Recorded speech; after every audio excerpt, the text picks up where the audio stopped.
Your depression has incredibly important information to give to you if you can learn to listen to it.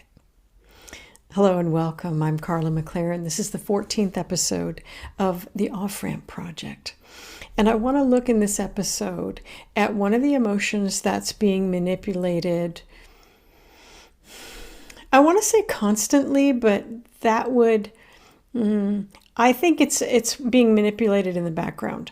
I think the emotions that we know are being manipulated on a more constant, continual basis is panic, stress, which is a weasel word for emotions, including panic and anxiety and anger.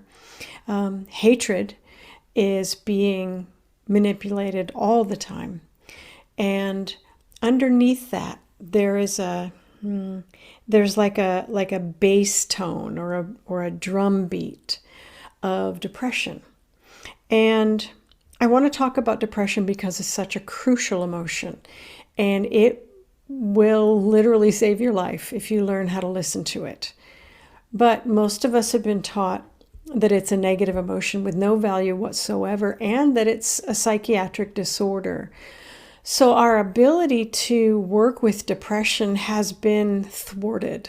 It has been interfered with.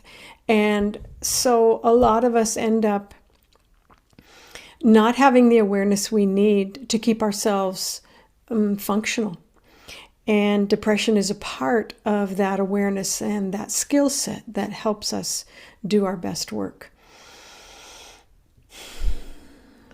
I want to talk about depression first. I was going to talk about what's been happening to us, but depression is one of the emotions in the sadness family. I organize the emotions into 17 basic emotions with, hundreds of variations within that. But because there's so many, 17 is a lot, I also organize them into 4 families: the happiness family, the anger family, the sadness family, and the fear family.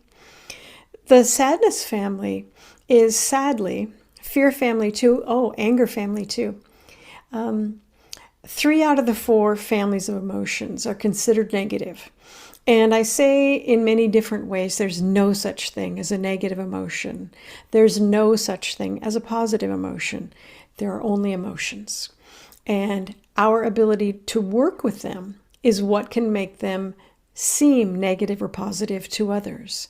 For instance, with hatred, which I spoke about in an earlier episode, if you don't know what you're doing and you have no skills with hatred, it's going to be the most negative emotion you've ever seen, because you're just going to explode with it. You're going to target people with it. You're going to bring so much horror into the world because you don't know how to work with this incredible emotion that is it is as powerful for good and for integrating and growing and evolving as a person as it is powerful for evil and hurting people and creating polarization and creating political unrest and destabilizing the whole world.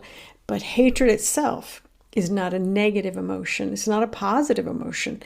It is just its own self.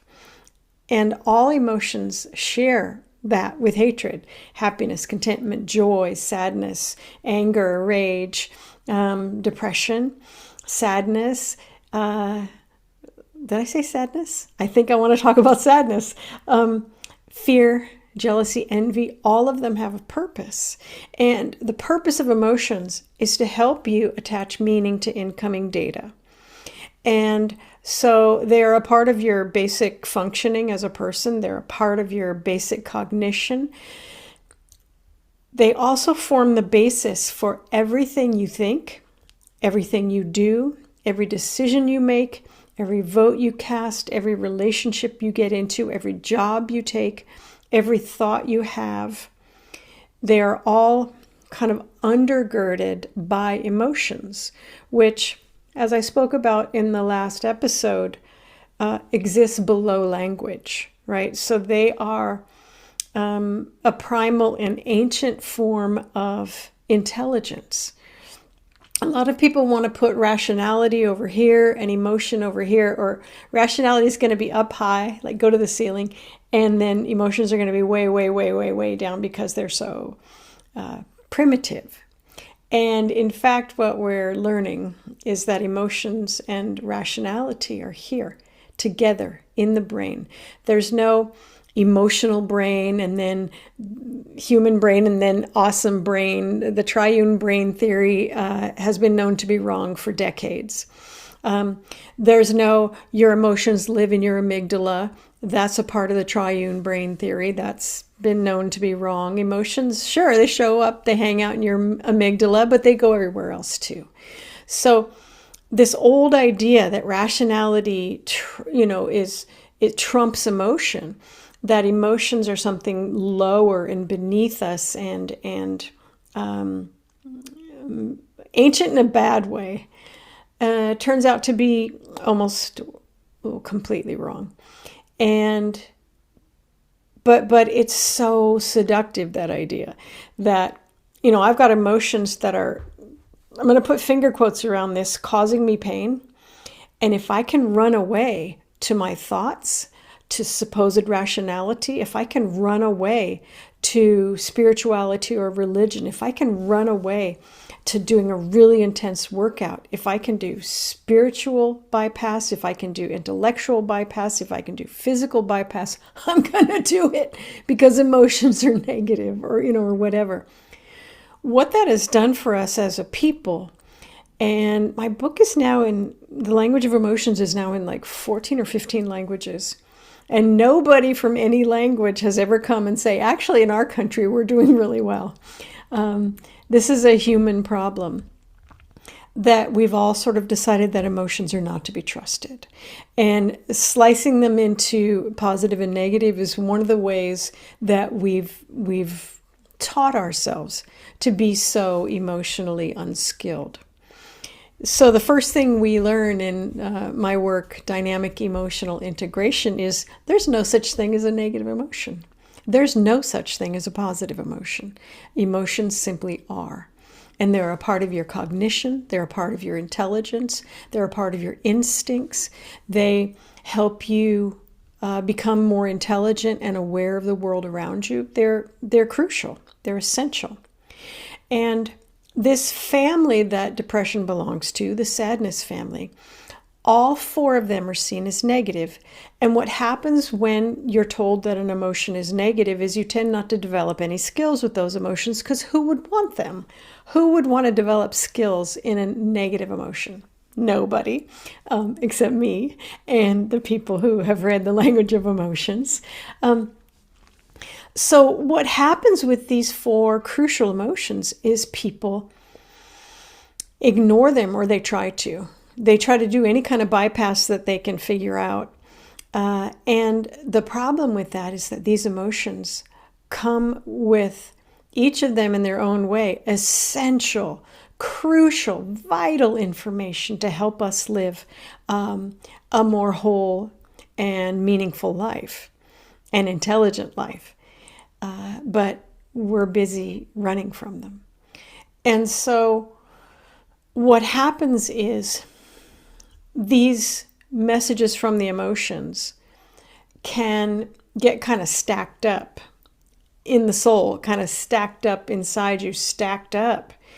And so turning toward them can feel overwhelming because there's too many messages you haven't picked up, right? It's like, why don't you just cancel that phone number and start fresh? Well, that's not how it works in the soul. So depression is an emotion that helps you understand. It helps you understand when things are not working. And it pulls the energy away from you that would keep you moving forward in the way that's not working.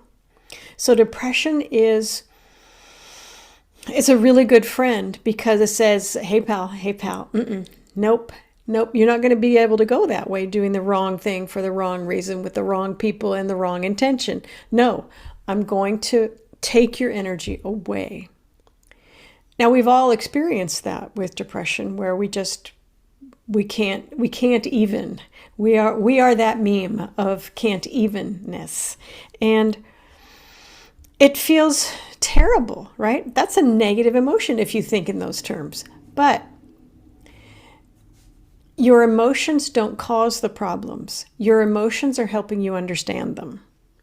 The problem exists, and the difficulties that are going on in your life exist. Your depression comes to slow you down and stop you because these problems exist. Depression didn't bring the problem. Depression is responding to the problem. All of your emotions are responding to the problem, or they're pointing it out, or they are helping you make meaning out of the incoming data. Now, when I talk about depression, I'm talking about situational depression. There are other forms of depression that are more a part of your neurology or your physical state. There's major depression. There is bipolar depression. There is cyclothymia. There is postpartum depression. Right? There's a number of different depressions that require that you and your body and your brain get some support. With situational depression, it is responding to a situation, right? So there's a difference. Now, if situational depression is allowed to go on for too long because you don't have skills in it, and who does, because we've been chased away from this emotion, or because you don't kind of know how to stop in a world where everybody's telling you, go, go, go, go, go. That depression can sit around for a while, and it can actually move into major depression. So it's really important to be aware and listen to your own situational depression so that you can stop doing the things that it's trying to warn you about. Then you get your energy back, right? Then the depression will step back a little bit, right? To help you move forward in a better direction. That's its purpose. I call situational depression ingenious stagnation because, yeah, it's stagnant. You're stopped. Your energy is pulled away. And there's an ingenuity to it. There's an intelligence behind it.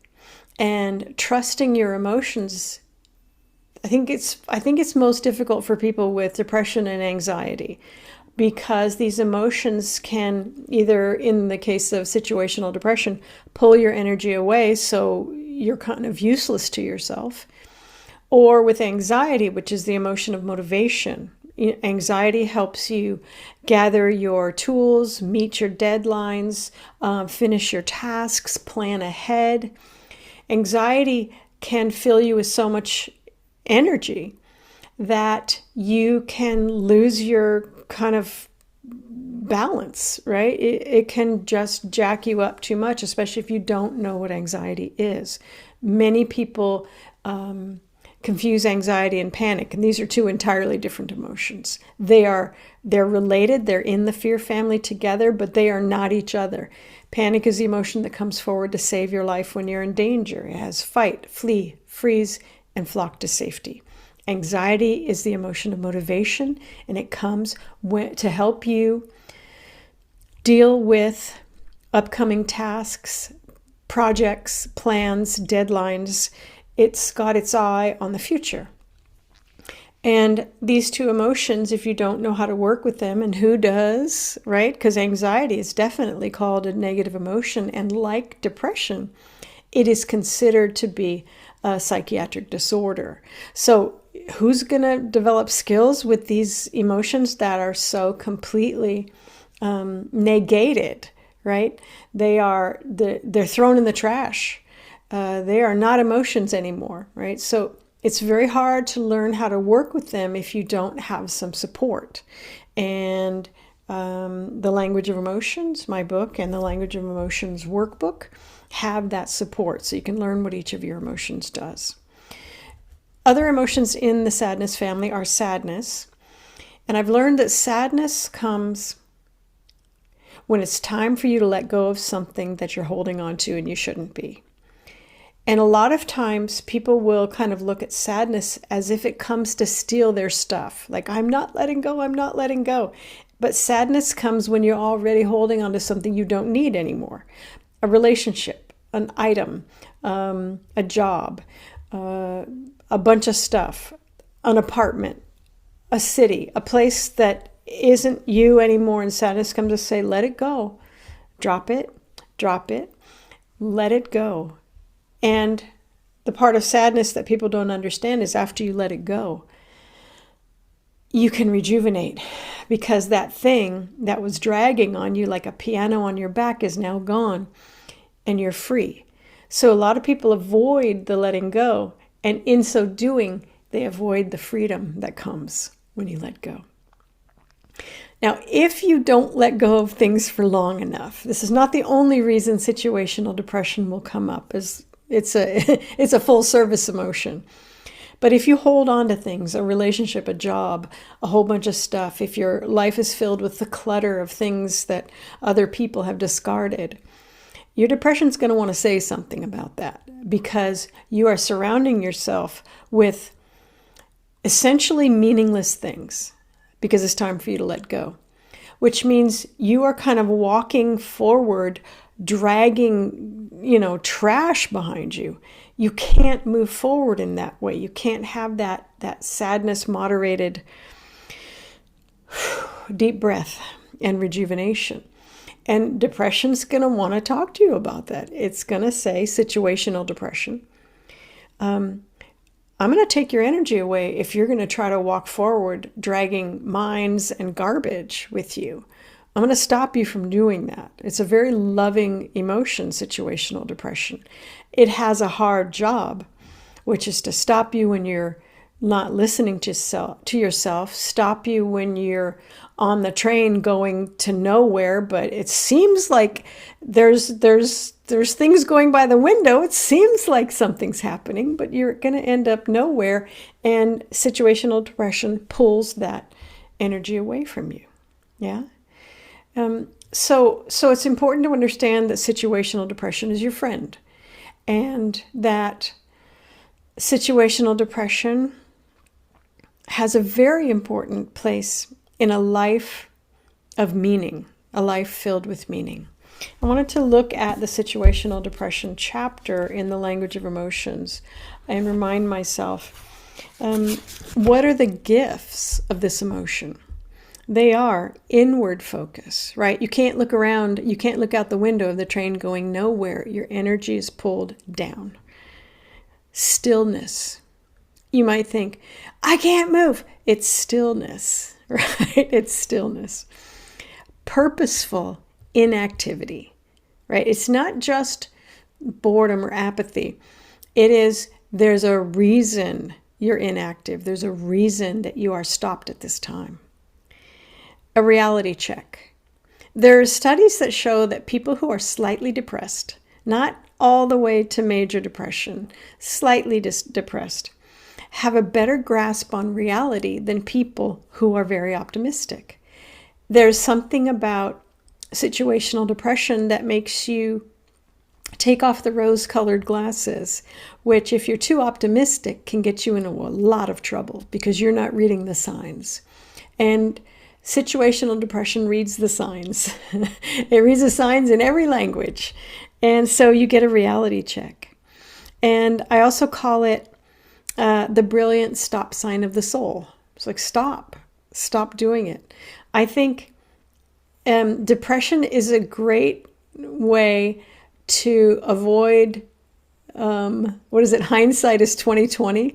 And depression will say, well, if you'd have listened to me, okay, you wouldn't have had to look back and see in the 20/20 vision. Rather, you would have ended up in a different place if you had listened to me. The internal questions for situational depression are, where has my energy gone? And why was it sent away? Right? That's a very different question than what a lot of people ask themselves when they're depressed, which is like, why am I a failure? And why doesn't anybody love me? Or something like that. But there's no blame in these questions. There's no blame in any of my questions for the emotions. But where has my energy gone? And why was it sent away? The practice is that situational depression slows you down when things are not working well in your life, so listen closely.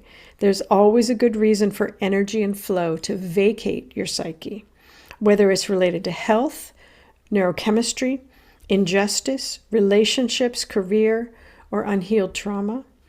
You should not attempt to move forward until you understand and address the conditions that evoked your situational depression.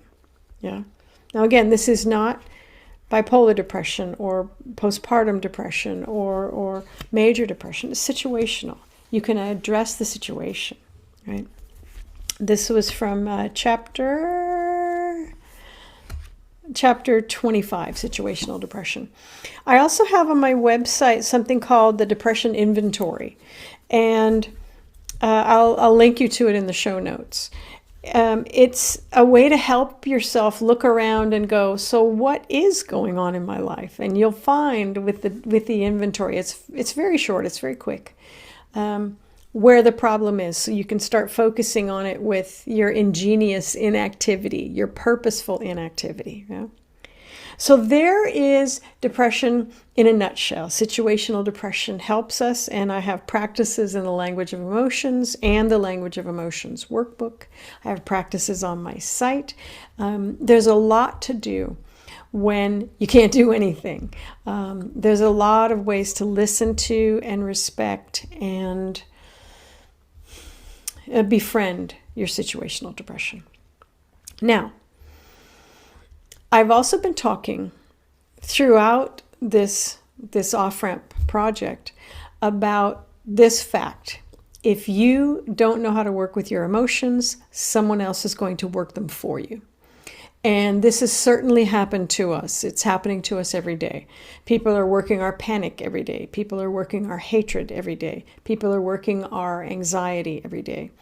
And they're working our depression as well. And that's not okay. That's not okay. It is effective if you don't know your own depression, if you can check in and say, all right, so what is going on with me? What's my depression inventory? And you say, there's nothing wrong with my life. Where is this depression coming from? This is an important question because depression makes you inactive. And if other people are working your depression for you and they're making you inactive, there's some badness afoot, okay? I don't know if you remember back in 2015, there were Russian operatives on Facebook and Twitter, probably not LinkedIn, but they were all over American social media. And they were, I think they dropped like 80,000 fake ads and posts, and there were bots, like argue bots, in, everybody's everyday Facebook conversations that were trying to juke the stats and to create a lot of stress and strife and hatred and distrust. And they were also trying to manipulate the American political world, which they did. They were also trying to make a case that the Ukraine were up to no good and there was a reason for the eventual attacks on Ukraine. Right? It was bad actors. It was bad actors from Russia. They were caught.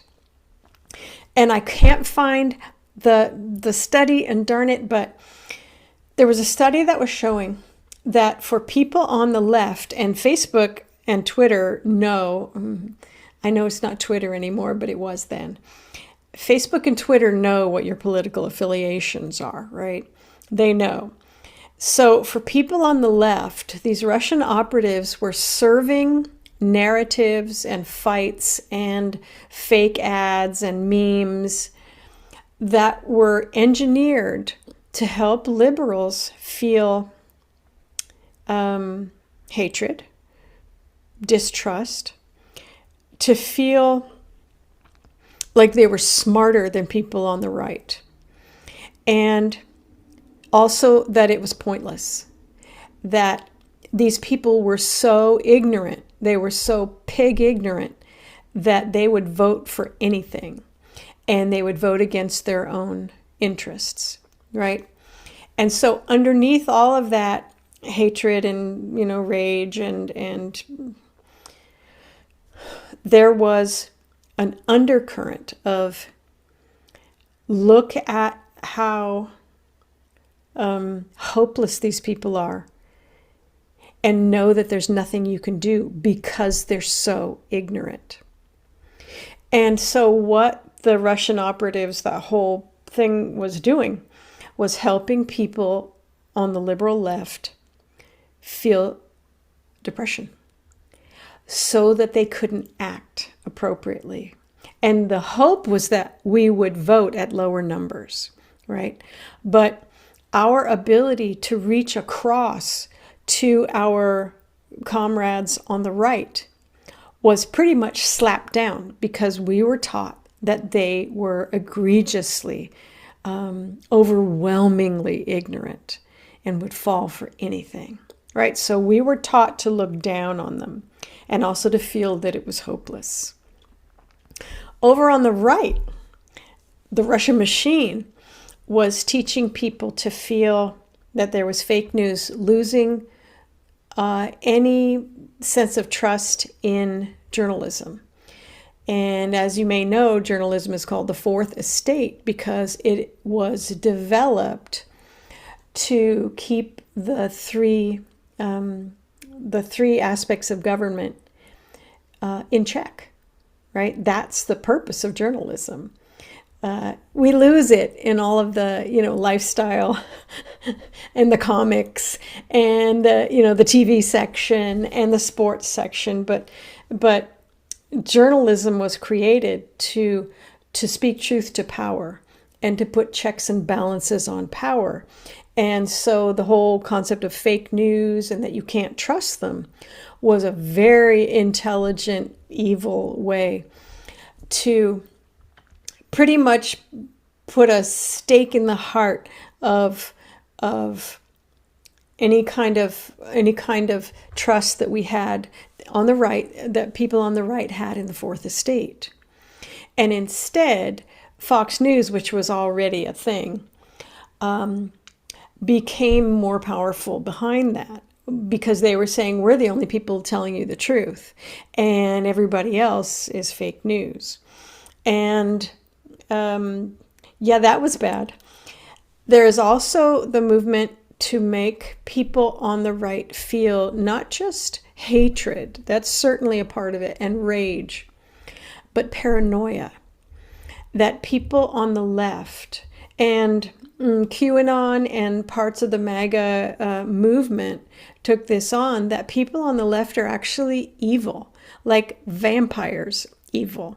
Molesting children evil, secret cabals of secret money. Do you remember, what was his name? George? Who was that man that was supposed to be funding everything? And he was just a wealthy man on the left. George Soros? I'm not even remembering. I should be better at this. But he was now a kind of Satan with his secret millions or billions. So they were being taught to distrust anybody on the left, and that everything that they did was an intentional kind of like unimaginable evil. And this paranoia and this kind of panic and terror about the left energized the right, and that was intentional to make them more likely to vote. So we had this targeted but differentiated ads and memes and attacks on Facebook and Twitter and other places that were manipulating us, that a foreign country who did not mean us well was manipulating all of us through our emotions. Because emotions are at the foundation of everything you are, everything you think, everything you do, every vote you cast, every relationship you come into, right? They were very intelligent about where to get people. Now, marketers have known this forever. Advertisers have known this forever. You speak to people's emotions. Whatever else is going on in the ad, you speak to people's emotions, and that's how you grab them. And so becoming more emotionally aware means that you are less vulnerable to ads, right? You are less vulnerable to marketing. You are less vulnerable to manipulation. You are less vulnerable to the cults that I spoke, the cultic mechanisms of control that I spoke about in episodes 3 through 6. You are more yourself, more capable of functioning in a world where, entire countries go on Facebook and Twitter to attack entire other countries and destabilize their citizens and get them to hate each other and get them to think the worst things about each other, right? And knowing this, as a liberal, it's important to stop looking down on people on the right and thinking that they are absolutely pig, ignorant yokels who don't know what they're doing, right? Because that will increase your depression. And that depression doesn't come from you. It comes from manipulation on the outside. That's why it's important to listen to your depression, not the depression that's being pressed into you. And on the right, it's important not to fall into the paranoia and panic and the idea that anybody on the left cannot be trusted. They cannot be trusted because they're going to eat your children. Now, how that became a thing, right, is an important part of how we were manipulated. Something I was thinking about is during the Obama era, I think, was that when Jon Stewart started his show. I noticed at that time that we on the liberal left were getting most of our news through The Daily Show. That's what it's called. And The Daily Show was comedy, right? And the comedy was smart people looking down on the ignorant people, right? There was a training there in how we were supposed to think of people who thought differently than we did or voted differently than we did. That schism was being created. Now, that's a part of that form of comedy. It's insult comedy. And making myself better than you comedy. And I laughed along with it, but I got really tired of it pretty quickly. And I thought, where is this going to end up? If we are being told that people who don't agree with liberal, political moves or actions, the only reason they don't agree is because they're ignorant, right? Or self-centered, or kind of hopeless, right? I think that national tendency toward depression on the left was started then when people stopped going to real journalism, especially long-form investigative journalism, and started watching funny takes on TV. I don't call out Jon Stewart because it was a whole machine that was, helping that happen. But I think it laid the groundwork. And of course, at that same time, Fox News was laying the groundwork for the paranoia and the panic and the lack of trust and the sense that there were secret evil billionaires doing secret evil things. I mean, more evil than regular billionaires do to markets and political processes, okay?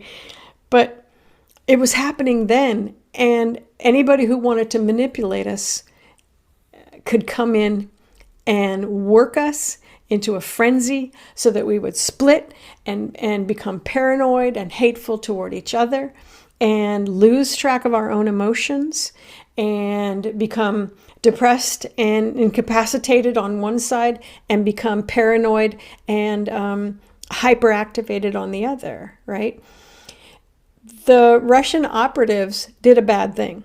There's no kind of, oh, but look at all the wonderful memes they posted. No, it was entirely negative. It was a dreadful thing that they did. And but the groundwork was already laid for them to do it. All they had to do was look at American culture and go, here's some weaknesses, there's some more weaknesses, and they played to them. I see this now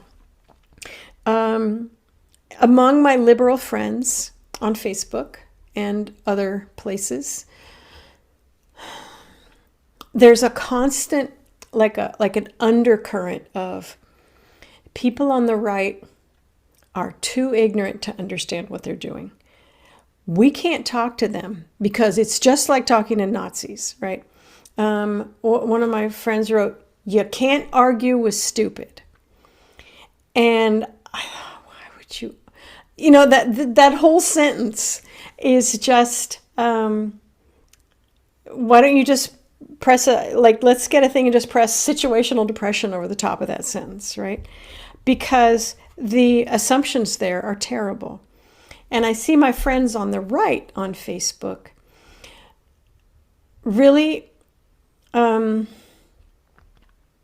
can't reach across either because we think of them as idiots.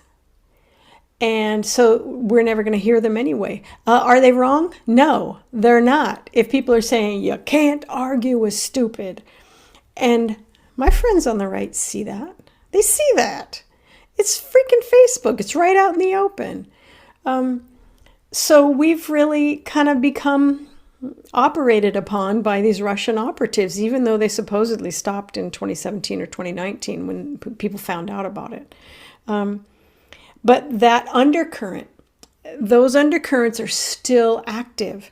And you go and you see liberal comedy. I think The Daily Show is still going on. It's the same thing. It's happening. You go and you check in on things on the right, like Fox News and whomever is doing, talk radio. And it's the same thing. It's the same thing. So we've all been manipulated in our emotions into totally unworkable, polarized. And remember, all forms of polarization show you that there's cultic mechanisms of control happening. Someone needs you not to be effective, right? Someone needs you not to reach your hand across and say, I've been taught that you are pig ignorant, and I don't want to believe that anymore. Tell me who you are, right? Or on the right, you can say, I've been taught that you are a self-centered, fancy, put your nose up in the air, coastal elite, and you don't care about people like me, and also you might be eating babies. But what's really going on, right? This constant stream of leftist bullcrap and rightist bullcrap is creating a lot of bullcrap in the middle, right? And this is especially important if you look across at people you know on the right, if you know anybody on the right, from the left, and think, already it's pointless. It's pointless. There's nothing I can do. These people are just hopeless, right? That is situational depression, okay? That is not, you need a reality check from actual situational depression rather than this situational depression that has been placed upon you. And if you're on the right and you think, all they want to do, them leftists, is this, that, and the other thing, and they think they're smarter than I am, but then why did they do this? Because that would show that they are also pig ignorant, right? And you realize that you don't feel any welcome. You don't feel any sense that you're going to be heard, and you're probably going to be attacked. That is panic and anxiety and paranoia acting. These things have a long shelf life because we were attacked by these Russian operatives. We were attacked as a country, we were attacked as a people, we were attacked as individuals. but they had done their homework and they saw what had been put in place, and they just manipulated what was already there. And then we kept it going. I've been watching my friends on social media. I've been watching what they post. There's a lot of dehumanization. My friends on the left posting images of Donald John Trump that are do violence to his body. They take his hair off. They make him into a baby. I'm like, are we all 7.5 years old? What is going on here? Where are the adults? Where is the adult response to what's going on here? But they get lots of likes for that. Some of my most loving, empathic, compassionate friends, and I know they're frustrated. Are posting dehumanizing memes about, and messages and reposting stories about how terrible people on the right are, how hopeless, how they're not salvageable. And it's just kind of accepted. And I look at my friends on the right posting things about how evil people on the left are, how self-centered, how condescending, how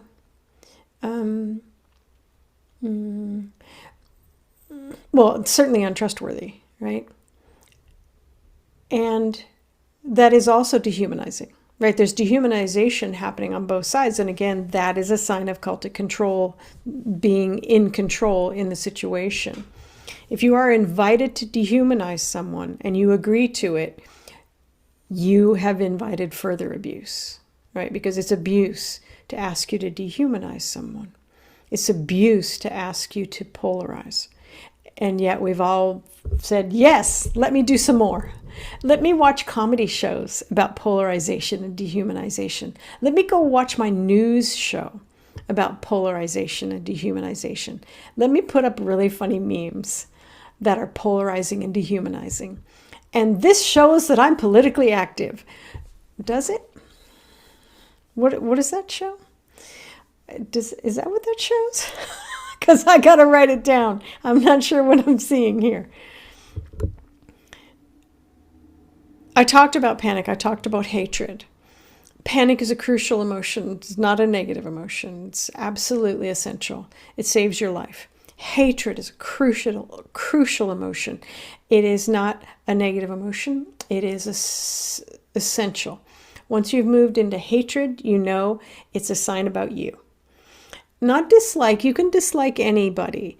And just like not want to be with them. I don't want to buy that person's records. I don't want to watch that show. I don't want to go to that person's house. That's fine. But if you're in hatred and dehumanization and polarization, you've lost a part of your soul. So we've been invited into cultic mechanisms of control. We've been invited into the violent dehumanization, the funny dehumanization of other people. Yay. We've been invited to think of an entire group of Americans as either terrifyingly sneaky and probably evil, or egregiously ignorant and too ignorant to know the evil that they're doing, right? This is cultic. And what the Russians did was dreadful. I don't mean the Russian people. I mean the Russian operatives, right? They had a point. They had a purpose, and they got us. Because if you don't know how to work with your emotions, someone else is going to work them for you. And those people may have none of your good at heart at all. I started this off-ramp project, and I really wondered, what am I going to hit first? Am I going to talk about the rise of the Christian right? Am I going to talk about the ways that gerrymandering has been, I'm going to do this. I thought, no, the first thing I have to talk about is emotions. The second thing I have to talk about is cultic mechanisms of control, because we are in a cultic time. If you don't know that, it's just the same as if you don't know your emotions. If you don't understand cultic mechanisms of control, someone's going to use them on you, right? And they're being used on us every day. If your friends are posting dehumanizing memes and dehumanizing suggestions that you can't speak across this chasm that we've created, or that has been created for us, and we've just gone along with it.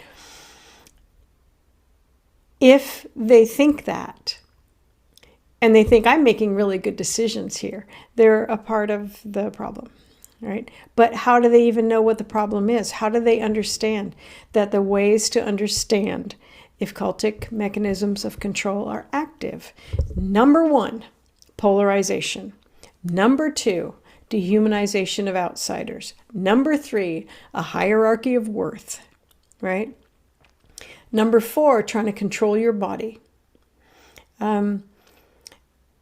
These are simple. When you see dehumanization happening, look for the cultic mechanisms of control. Look for who wins when that happens. If you see polarization, the us versus them, the insiders versus the outsiders, the left versus the right, look for the cultic mechanisms of control, right? They're there. Who is benefiting off of this cultic control? Who is benefiting? Because it's not you and me, pal. It's not you and me. If you see hierarchies of worth, that if you hear people being called illegals, right? They're not even humans anymore. They're not undocumented workers. They're illegals, right? That is a hierarchy of worth. It's also dehumanization. It's also polarization. So you get a threefer on that one, yeah? And controlling people's bodies, taking them bodily out of our country, not giving them due process, not even giving them the basic decency and respect of saying, I am from, I'm from ICE and I'd like to see your papers. No, that didn't happen, right? So there's cultic mechanisms of control happening. The way that we get out of that is we learn to identify them and to say no to them. There are massive emotional manipulations going on at all times. And the way that we get away from that is we learn about our emotions so that we work our own emotions and no one gets to work them for us. I wanted to say, because my emotions are telling me to say something, you can have your emotions worked in brilliant ways, right? You listen to a symphony or your favorite music, your emotions are being worked. But the person meant you well, right? The person meant well. You can watch dramas and you can go through the troubles. You can cry. You can be angry on behalf of the protagonist. Your emotions can be drawn into it. But that writer, it is hoped, thought about you as they were writing. They thought about how this was going to affect you. They're working your emotions. And we like to put down our money and go watch a movie, and we like to put down our money and go listen to music. We like to read our books. We like to watch our shows. We like to go and look at paintings in a museum, right? There's lots of ways that other people can work your emotions. That is absolutely wonderful. It's absolutely brilliant. It's healing. It's mind expanding. It's heart expanding. It's okay if people are working your emotions, if they mean you well, if they've done their work, if they've mastered their craft, if they've thought about you, right? And they want to bring you beauty or depth. That's great. We can all sign up for that. And we do every day, right? We do. But watch what emotions are being pulled out of you. And start to articulate between emotional, other people working your emotions in a way that deepens you and makes you a larger person. as opposed to ways that make you smaller, less functional in the world, less able to reach across manufactured chasms, less able to be politically active in a way that isn't dehumanizing to others and polarizing, right? Start looking at the comedy you listen to. What is that comedian asking you to do? Are they asking you to laugh about, I don't know, sex toys or bunnies or something? Or are they asking you to laugh because half of the country is kind of hopeless and aren't worth the money they were printed on, right? What are you and your emotions being asked to do?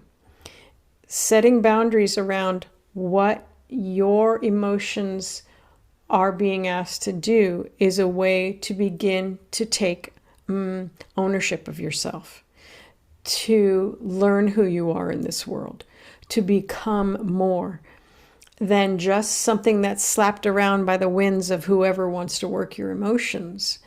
But you have a core, you have a strong sense of self, you are grounded, you are close to the earth, you are close to your own heart and your own soul. We haven't been that. It's why we have been so easy to manipulate. And let's say that, the Democrats get in control of the houses and the presidency in the next go around. It's not going to get better because we have so many people who have been taught to hate each other, to dehumanize each other, and to polarize. We have to fix this regardless of who the president is or which party controls what. We need to fix this at the ground. We need to fix this one person at a time. And then, hopefully, the next world will not be like this one. And we will not have so many people who are weaponized against each other, right? And that we will be able to move beyond what Doug Teschner calls the politics of contempt and move toward the politics of, hey, we're all people. We're all bozos on this bus. We're all working toward a way to be together that doesn't require everyone think the same way and feel the same way and do the same thing. I have hope because I'm an optimist. But what that means is my situational depression needs to keep a really close eye on me because too much optimism is just as bad as too much pessimism. The place to be on optimism, pessimism is kind of in the middle. And I keep trying to get in the middle, but my optimism keeps taking off, right? So my situational depression is a really important moderator of my specific psyche. If you tend toward pessimism, probably your happiness and contentment and joy need to act more in your psyche because you're such a different person than I am, right? Those emotions are going to want to sort of go, yay, Disney, right? While you're Eeyore, it's not going to work, right? Understand that situational depression is your friend. It is watching out for you. It is gonna pull the reins, horsey, when you're going the wrong way for the wrong reason. And you're gonna step off a cliff if you're not careful. Your situational depression is your friend. Listen to your situational depression and watch the situational depression moving its way through the left and probably through the right as well, because there's a sense on the right that you simply can't talk to someone on the left. They are not willing to listen. They are not willing to see you as a person. They are only wanting to call you a Nazi or what else? KKK or something like that. They're only wanting to call you names. They're not wanting to meet you.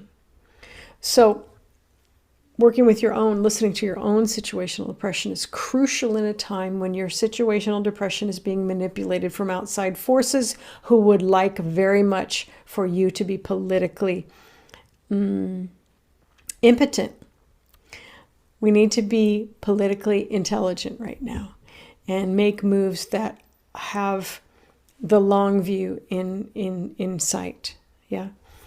So we can take an off-ramp from the situational depression and the panic and the hatred and the polarization and the dehumanization that have been thrust onto all of us, and start looking at what emotions people are trying to work in you, and then make decisions about whether you want that to happen from the outside or not.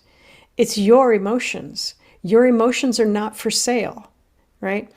You get to say, once you understand your emotions as aspects of your cognition and your intelligence and your ability to attach meaning to incoming data, you're not going to want anyone to touch them unless, they're great artists or dramatists or writers who thought about you when they started wanting to work with your emotions. They thought about you. They cared about you. They weren't operating you. They weren't manipulating you. They were wanting to welcome you into an experience of emotion that would lead you someplace better and someplace new. I don't see that a lot on the leftist and rightist, really focused media. I see them possibly not knowing that they're doing it, increasing the cultic mechanisms of control. And that's not okay. We have to take an off-ramp from it. We have to become ourselves and not just a member of a warring faction of people who refuse to see each other as people. Situational depression is awesome if you learn to listen to it, and if you know that it's your friend and that it didn't create the problem. It came to stop you from going further into the problem. So if you've got situational depression right now about our political, situational, good, because we're doing the wrong thing for the wrong reason, going the wrong way with the wrong horses.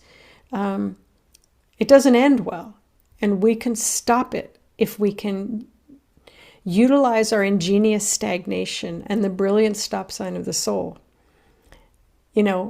Pull back on the reins. Whoa, horsey. And see what it is that we and our brilliant, intelligent emotions would like to do instead. And see the cultic mechanisms of control that asks us to dehumanize, polarize, and distrust each other. And we can say, yeah, no, I tried that. I tried it. It didn't go anywhere good, and I don't want it.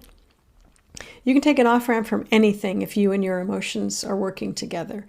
You can create some of the most amazing changes that you've ever even heard of if you can listen to your emotions and work with them as friends, because that's what they are. Thank you so much for being here. I'll see you in the next episode.